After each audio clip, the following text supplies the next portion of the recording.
Reading 2, page 21. Native Values. When the Europeans came to Canada, the life of the Native people changed forever. Europeans brought serious diseases such as smallpox, measles, and tuberculosis. Tens of thousands of Native people died.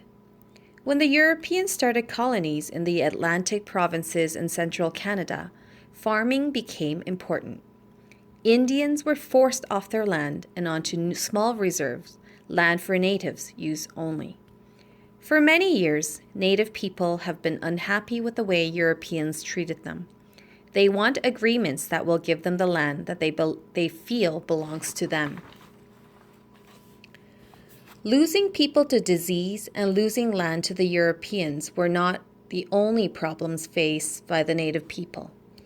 From the mid-1800s to the mid-1990s, Native children were forced to leave their families and go to residential schools. The purpose of these schools was to assimilate Natives into European culture. Children were not allowed to speak their own language or practice their customs, and they were often abused. In 2008, the Canadian government apologized for this practice. Native people's values are very different from European values. The ideas of cooperation, sharing, and respect for the land are important to the Native peoples. Europeans value individual achievement and private ownership.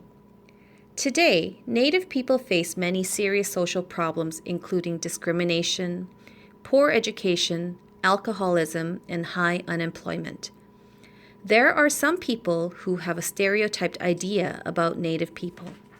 For example, they think that Native people receiving a living allowance from the government.